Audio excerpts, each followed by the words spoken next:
Alors que les vacances de février vont démarrer dans moins d'une semaine, vous allez voir qu'une petite station de ski des Alpes a eu la surprise de faire le buzz. Un site britannique l'a désignée comme l'une des stations les plus populaires du monde. Après enquête, ce succès relayé sur TikTok est finalement lié à une erreur de traduction. Mais la commune de 700 habitants y a gagné une nouvelle popularité, comme l'ont constaté Florian Chevalet et Sylvain Tizy. La petite station de Morillon s'est fait une place sur les réseaux sociaux. Au milieu des incontournables, Courchevel, Chamonix ou La Clusaz. Toutes ces vidéos viennent de TikTok. Pourtant, sur place, Morillon, petit village de 700 habitants, n'a rien d'une star d'Internet. C'est vraiment une station familiale. Vous avez du réseau là ? Vite fait, je suis en 3G, vous voyez. Suivant où on est, on n'a pas partout. Je suis pas connecté. On n'est pas connecté ici ? Non. Vous n'avez pas TikTok, vous ? Non. Plus surprenant encore, station, office du tourisme ou mairie, personne n'a de compte TikTok. Pour le maire du village, l'explication est simple. Restons modestes et ce qu'on est. Enfin, c'est pas possible, clairement. Je pense que c'est une blague. Ceux qui l'ont fait, c'est une blague. Bon, maintenant qu'on est là, on va quand même essayer de comprendre ce qui fait le charme de Morillon. L'authenticité, c'est le premier point fort de Morillon.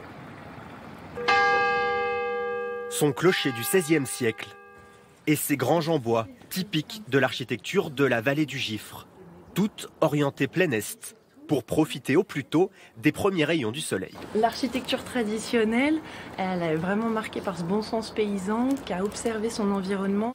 Et une fois à l'intérieur, la première chose que l'on remarque, c'est cette colombe, sculptée dans le bois. C'était une espèce de talisman qui, oui, assurait la protection de la maison. Morillon, c'est aussi son lac bleu, eau claire, cristalline, ultra photogénique, une carte postale parfaite pour les réseaux sociaux. Bonjour messieurs. Bonjour. Vous êtes des promeneurs ? Non, on n'est pas des promeneurs, on est des nageurs. Mais pas n'importe quel nageur, des nageurs en eau froide. C'est dans la tête, on se vide la tête et on y va. Tous sont des habitués. Allez. Et viennent nager ici par tous les temps, 3 fois par semaine. Est-ce qu'on a l'impression d'avoir froid ? Au translucide, il y a le soleil, voilà. C'est nos Caraïbes à nous. Voilà. À la différence peut-être qu'ici on reste dans l'eau un peu moins longtemps qu'aux Caraïbes. On préconise 1 degré, 1 minute dans l'eau. Donc 6 degrés, 6 minutes. C'est quoi la sensation à la sortie de l'eau ? Bien-être, zénitude. Comme on dit pour nous, ça ravigote. Bon, du coup, on a quand même voulu tenter l'expérience. On y va. Oh, elle est fraîche quand même, hein ?